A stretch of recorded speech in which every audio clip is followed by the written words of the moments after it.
बिस्मिल्लाहिर्रहमानिर्रहीम। अस्सलाम वालेकुम स्टूडेंट्स। लास्ट वीडियो में हम लोगों ने क्लॉज और फ्रेज सेंटेंस स्ट्रक्चर में हमने कंप्लीट किया था। उम्मीद है वो आप लोगों को समझ में आ गया होगा। अब जो है वो हम आगे जो क्लॉजेज हैं उसके बारे में बात करेंगे कि क्लॉजेज जो हैं वो कितनी टाइप्स की होती हैं। एक है उसके different kind according to the structure and according to their action. दोनों चीज़ों में फ़र्क होगा। तो हम यहाँ पर बात करते हैं क्लॉजेज जो हैं वो कितनी किस्म की होंगी। तो इसमें आप लोग पहले नोट करेंगे और इसी तरीके से डायग्राम वगैरह बना लें तो ज़्यादा बेटर रहेगा। पहला ये है कि clause, there are two types of clauses. There are two types of clauses. Number one, main clause.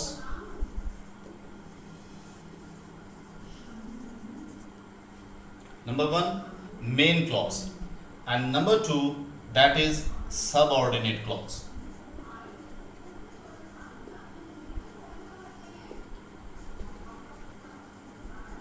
हमारे पास दो किस्म की क्लॉजेज होती हैं, एक मेन क्लॉज कहलाएगी और दूसरी सबऑर्डिनेट क्लॉज कहलाएगी। अब इस चीज में फर्क क्या होगा कि मेन क्लॉज क्या है और सबऑर्डिनेट क्लॉज क्या है।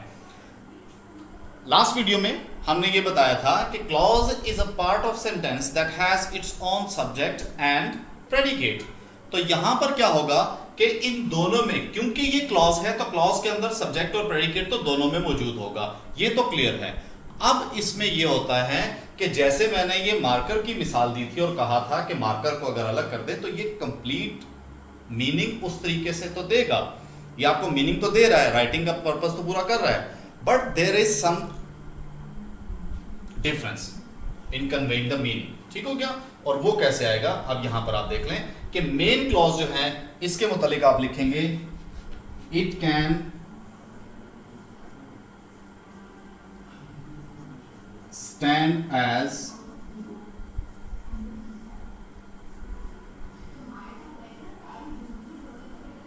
complete sense। इसमें सब्जेक्ट और प्रेडिकेट होगा और ये it can stand as complete sense, complete meaning दे सकता है, एक पूरा स्ट्रक्चर बन सकता है, पूरा सेंटेंस बन सकता है। But on the other hand we have subordinate clause, and subordinate clause it can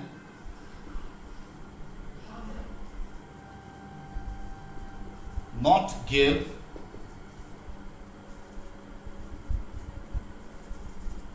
complete meaning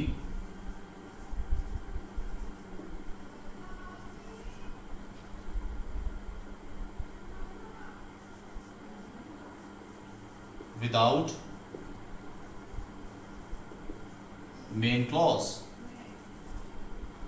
main clause अगर नहीं होगा इसके साथ तो सबऑर्डिनेट क्लॉज किसी भी सूरत कंप्लीट मीनिंग नहीं देगी। मीनिंग तो देगी, सब्जेक्ट और प्रेडिकेट तो इसमें होगा, लेकिन प्रॉब्लम क्या है कि जब तक इसके साथ मेन क्लॉज ना आए तब तक इसका मीनिंग क्लियर नहीं होगा। ये डिफरेंस आप लोगों ने समझना है कि मेन क्लॉज और सबऑर्डिनेट क्लॉज। अब इसका मतलब ये है कि अगर ये मेन क्लॉज है और ये एक कंप्लीट सेंस दे सकती है, कंप्लीट मीनिंग बता सकती है और it can stand as a complete sentence, that means that this main clause is principal clause, second name principal clause, third name independent clause। main clause, second name principal clause, third name आपके पास क्या बनेगा, independent clause। ठीक हो गया। तो इसको किसी की जरूरत नहीं है, ये आजाद है और इसको अगर अलग कर भी दे तो इसको कोई फर्क नहीं पड़ता, खुद मुख्तार जिसको आप कहते हैं। दूसरी तरफ सबऑर्डिनेट क्लॉज है, मैंने ये कहा कि it can not give complete meaning until it is attached with the main clause. अब इस बात का क्या मतलब होगा कि अगर ये डिपेंड करता है किसी चीज पे तो ये सबऑर्डिनेट जो है इसका दूसरा नाम क्या बनेगा, इट इज डिपेंडेंट क्लॉज। ठीक हो गया। डिपेंडेंट क्लॉज ये कहलाएगी और इसके मुतालिक दूसरी इंफॉर्मेशन जो है वो आप लिखेंगे कि यही जो सबऑर्डिनेट क्लॉज है ये इसकी डेफिनेशन है। यही सबऑर्डिनेट क्लॉज जो है इसकी फर्दर कैटेगरीज बनती हैं, जबकि मेन क्लॉज की कोई कैटेगरी नहीं होती। मेन क्लॉज जो है वो आजाद खुद मुख्तार है, इसके कोई मुख्तलिफ नाम नहीं है, इट इज ओनली वन। ठीक हो गया। उसके बाद आपके पास जो सबऑर्डिनेट क्लॉज हैं इसकी डिफरेंट टाइप्स बनती हैं। इसकी डिफरेंट टाइप्स कौन कौन सी हैं? नंबर 1 आपके पास है नाउन क्लॉज, उसके बाद आपके पास है एडजेक्टिव क्लॉज,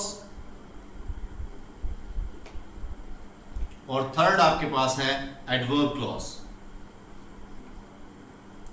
ये तीन टाइप की जो आपके पास क्लॉजेज हैं, ये तीनों जो हैं वो सब ऑर्डिनेट क्लॉज की टाइप्स हैं, मेन क्लॉज की कोई टाइप नहीं होती।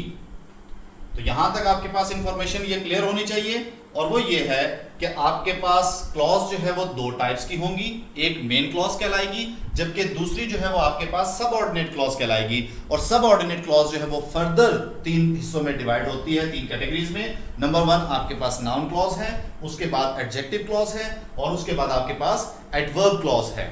ठीक हो गया। अब साथ में इंफॉर्मेशन क्या है कि सब ordinate clause it can not give complete sense, it can not give complete meaning until it has a main clause with it. ठीक हो गया। जब तक इसके साथ मेन क्लॉज है तो ये अपना मीनिंग क्लियर कर सकती है, लेकिन अगर इसको मेन सेंटेंस में से जो आपके पास जो मेन क्लॉज थी या प्रिंसिपल क्लॉज थी, या उसके अलावा तीसरा नाम इसका इंडिपेंडेंट क्लॉज है, अगर उसको हटा दिया जाए तो फिर ये अपना मीनिंग क्लियर नहीं देगी। ठीक हो गया। तो ये चीज आपने समझनी है, और इसके साथ ही एक एक्स्ट्रा इंफॉर्मेशन जो है वो भी आप लोग लिख लेंगे, और वो क्या है,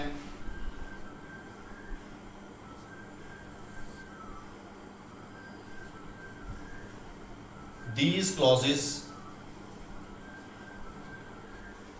are used in complex sentence।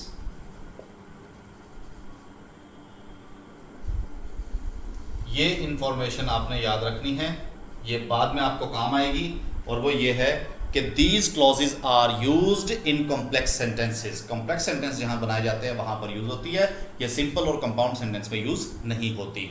इस क्लॉज का मकसद जो है वो सेंटेंस का कॉम्प्लेक्स सेंटेंस बनाना या फिर कंपाउंड कॉम्प्लेक्स सेंटेंस बनाने के लिए यूज की जाती हैं। अब हम इसकी थोड़ी सी प्रैक्टिस करते हैं। पहले ये देख लेते हैं मेन क्लॉज और जो सब ऑर्डिनेट क्लॉज है, इन दोनों का आपस में डिफरेंस क्या है, इसकी हम एग्जांपल देख लेते हैं कि वो क्या बनेंगी। जी बच्चों, तो let's take an example. First example, he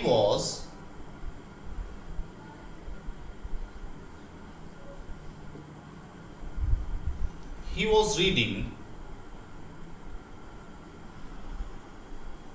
while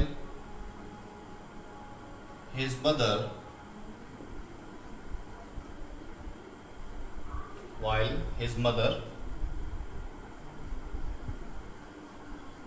called him। अब ये आपके पास सेंटेंस है, और इसमें हम लोग बनाएंगे कि डिफरेंट क्लॉजेस कैसे हैं। तो सबसे पहला काम, हम सेंटेंस का स्ट्रक्चर बना लेते हैं।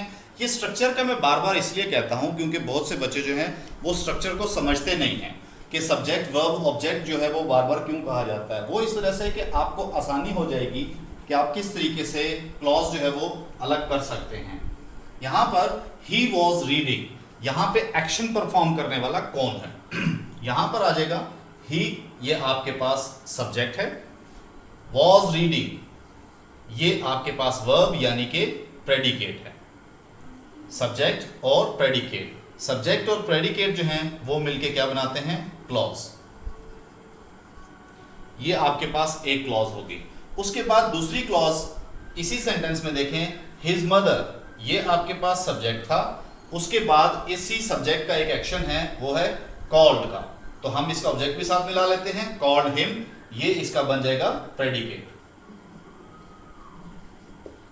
और ये मैं कंप्लीट लिख देता हूं अगर किसी को पता ना लगे तो। ये सब्जेक्ट है और ये प्रेडिकेट है। अब आपके पास सब्जेक्ट और प्रेडिकेट मिलके आपस में क्या बनाते हैं, क्लॉज बनाते हैं।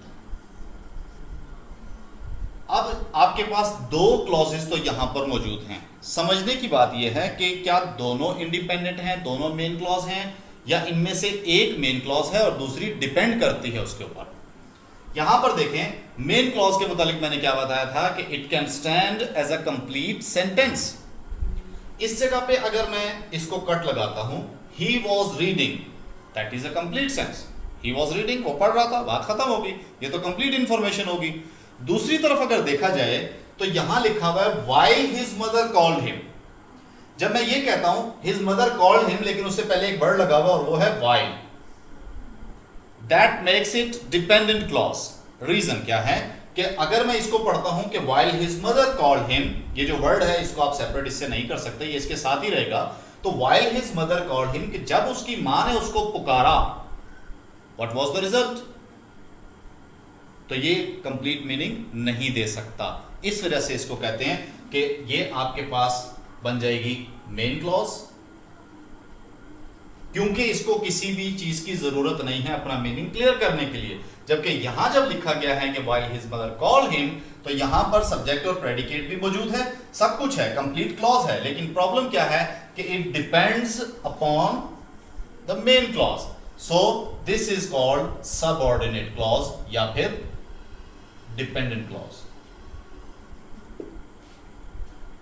क्लियर हो गया? मेरा ख्याल है कि आपको इस बात की समझ आ गई होगी। अब मैं नेक्स्ट एग्जांपल एक और इस तरह देता हूं। Before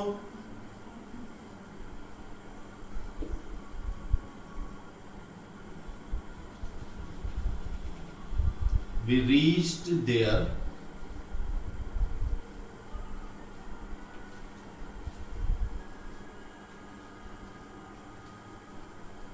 they had left।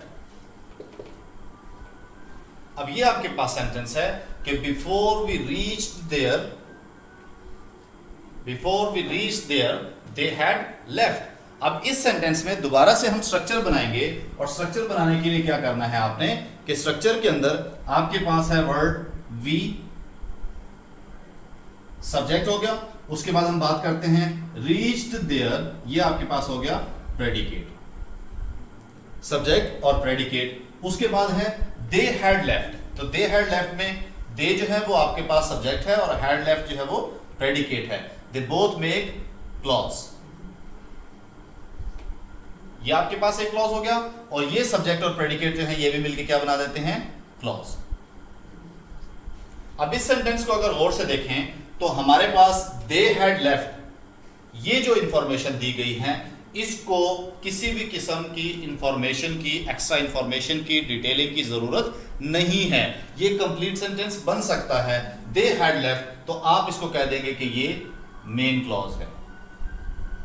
जबकि दूसरी तरफ अगर देखा जाए, before we reach there, this word before, that makes it a dependent one. Before we reach there, जब हम वहां पहुंचे, देन व्हाट, अब सेंटेंस से तो आपने यहां से इसको अलग कर दिया। अब ये जो इंफॉर्मेशन है ये इनकम्प्लीट मैसेज है, though it has its own subject and predicate, but still it is dependent upon the main clause, so we call this clause a subordinate clause और dependent clause.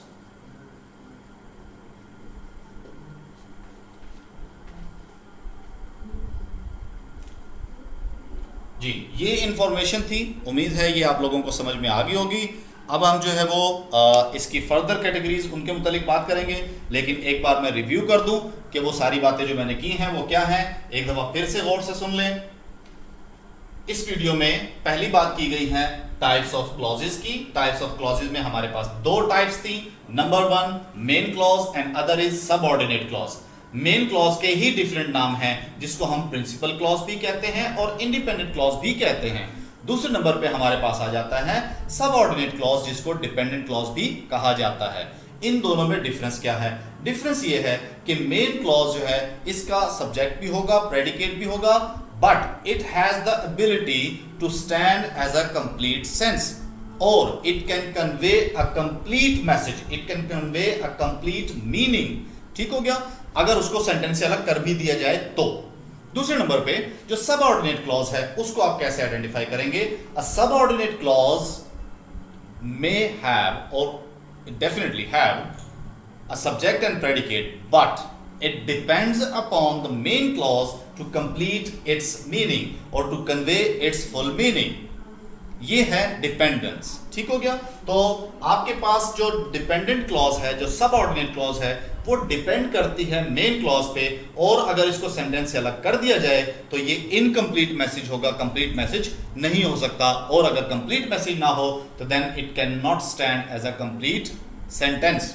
So There are the examples. And he was reading while his mother called him. He was reading while his mother called him. In this sentence, we have subject and predicate, he and was reading. He is the subject, was reading, predicate. If we separate these words, it can give a complete sense. It is a complete sentence. So we call it a main clause. And the rest of the words, they have their subject and predicate, but this word while, that makes it dependent. These words depend upon this main clause to give the complete meaning. If we separate this part of the sentence from the main sentence, it cannot complete its meaning. So we call it subordinate clause, that is dependent clause. In second example, we have before we reached there, they had left. Before we reached there, they had left. In this part of sentence, we have we as a subject and reach there as predicate. They become a clause. But this word before, that makes it dependent upon this one, the main clause, so we call it subordinate clause. And why subordinate clause? Because if we say before we reach there, that is not a complete sense, that is not a complete meaning. So this is dependent clause or incomplete clause, or we can say that subordinate clause, incomplete meaning, sorry. They had left. If we separate this part of sentence from the main sentence, it can give its complete meaning. It can stand as a complete sentence. So this part of sentence is called main clause. मेरे ख्याल से आप लोगों को ये बात समझ में आ गई होगी, और कोशिश करें कि इस तरह की एग्जांपल्स जो हैं वो आप खुद से प्रैक्टिस करें, और अगर आपको इस बारे में कोई इंफॉर्मेशन चाहिए हो तो वो आप मुझसे फर्दर पूछ सकते हैं इंशाल्लाह। अब हम बल्कि स्टार्ट कर देते हैं, इसी वीडियो में कंप्लीट करते हैं, और वो ये है कि आपकी जो सबऑर्डिनेट क्लॉजेस हैं उनमें आप कैसे जो है वो डिफरेंट जो इसकी कैटेगरीज हैं, नाउन क्लॉज है, एडजेक्टिव क्लॉज है, एडवर्ब क्लॉज है, वो कैसे बनेंगे उसी के मुतालिक हम बात कर लेते हैं। तो आप लोग इसको नोट कर लें और हम शुरू करते हैं अपना नेक्स्ट टॉपिक। जी बच्चों, तो before moving on to our categories, first we discuss the first category, the noun clause.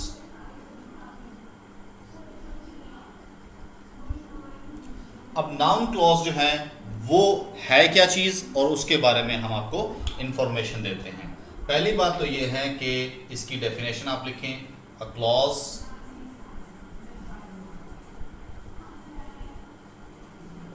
That acts as a noun in a sentence.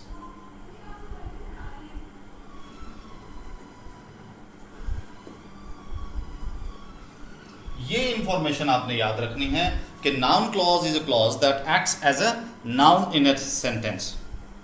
अब प्रॉब्लम ये है कि एक नाउन जो है उसको कैसे फाइंड आउट करेंगे, और नाउन है क्या चीज़।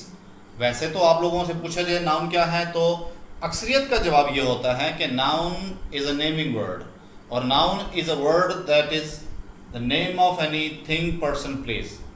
ये कुछ इंफॉर्मेशन जो है वो बच्चों के पास होती है, लेकिन यहाँ पर हम क्योंकि स्ट्रक्चर की बात कर रहे हैं, how will you find out when you are not a native speaker, how would you know that this is a noun. ये एक प्रॉब्लम होगी। अगर कहीं लिखा हुआ है आपके पास किसी कैपिटल लेटर में, तो वो तो आप बता देंगे कि जी ये जो हमने यूज किया है ये क्योंकि एक प्रॉपर नाउन यूज किया गया है, तब आपको पता लग जाएगा। लेकिन एक सेंटेंस में फाइंड आउट कैसे करेंगे कि ये हिस्सा जो है वो नाउन है, and especially when you use a group of words, for example a phrase or a clause, then how would you know that this part of sentence is called noun? तो इसके लिए आप लोग इंफॉर्मेशन जो है वो लिखेंगे, a noun answers to the questions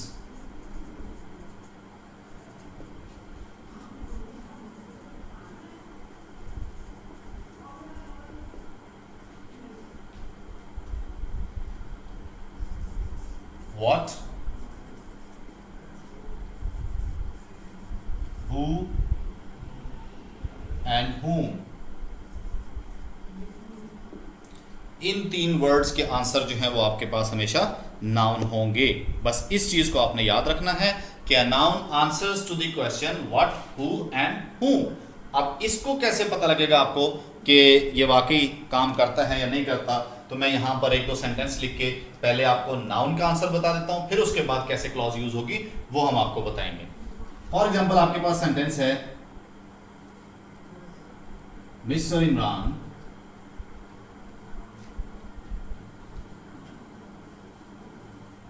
teaches English।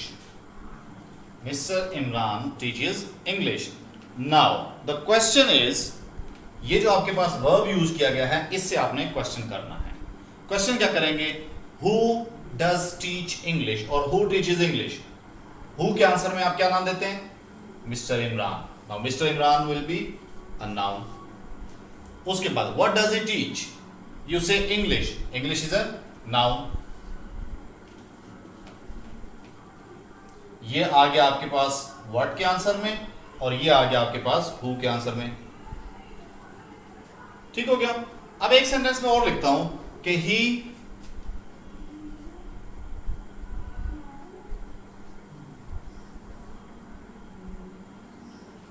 played football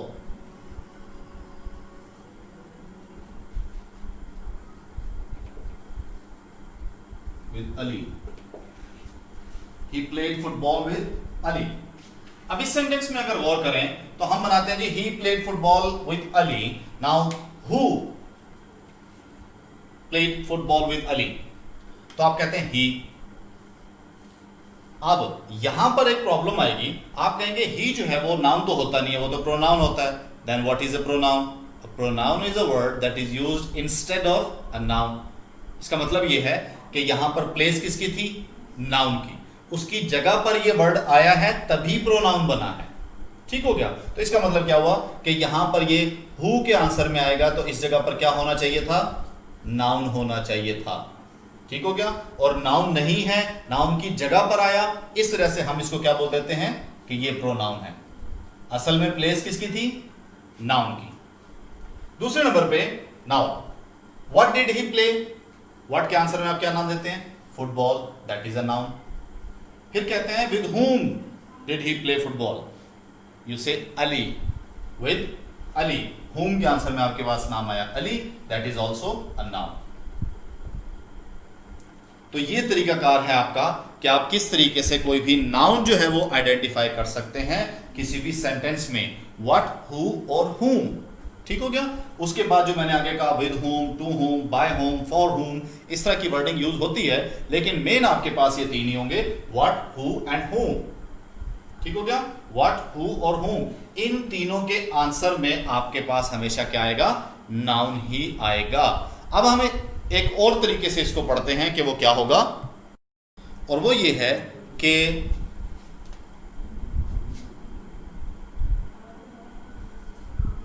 a noun comes as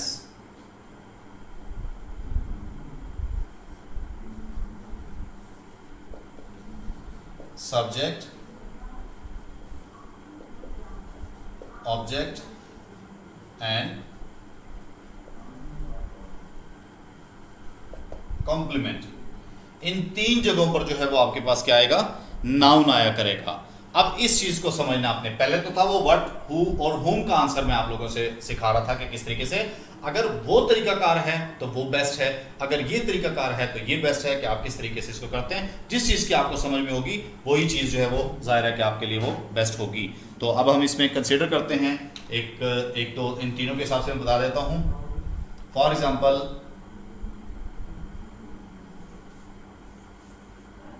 Ahmad reads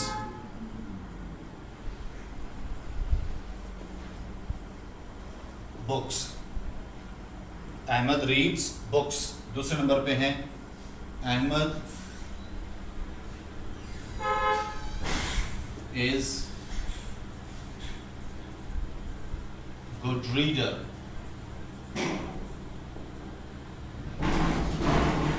Ahmad is a good reader. अब ये सेंटेंस आपने लिखा है, आप इस सेंटेंस पे देख लें कि हम इसका सब्जेक्ट, ऑब्जेक्ट और कॉम्प्लीमेंट बनाते हैं। सब्जेक्ट, ऑब्जेक्ट और कॉम्प्लीमेंट जो है वो हम किस तरीके से बनाएंगे, वो ये है कि अहमद रीड्स बुक्स, यहाँ पे हु रीड्स बुक्स। दूसरा तरीकाकार है कि एक्शन परफॉर्म कौन कर रहा है, ठीक हो गया। अब एक्शन का परफॉर्म करना जो है वो क्या होगा कि अहमद ने यहाँ पर एक्शन परफॉर्म किया, इस वजह से हम इसको कहते हैं सब्जेक्ट। उसके बाद जो आपके पास क्या चीज़ पढ़ी गई, किस चीज़ पर एक्शन परफॉर्म किया गया, उसको बुक्स को हम कह देंगे यहाँ पर कि ये इसका ऑब्जेक्ट है। अब इस सेंटेंस में अगर आप गौर से देखें तो अहमद जो है वो सब्जेक्ट की जगह पर आया, बुक्स जो है वो ऑब्जेक्ट की जगह पर। ये दोनों नाउन है। अहमद क्या है, नाउन है। बुक्स क्या है, नाउन है। दोबारा जो पहली वाली बात की थी उसको भी देख लें अगर, कि who reads books, Ahmad. What does he read, books. दोनों के आंसर में नाउन आता है और सब्जेक्ट और ऑब्जेक्ट की जगह पर भी हमेशा क्या आएगा, नाउन आएगा। ये बात भी क्लियर होनी चाहिए। उसके बाद अहमद तो आपके पास सब्जेक्ट था ही, ठीक हो गया। अब इस सेंटेंस में जो वर्ड अहमद है इसने कोई एक्शन परफॉर्म ही नहीं किया, तो किस चीज पर एक्शन होगा, ऑब्जेक्ट तो होगा नहीं।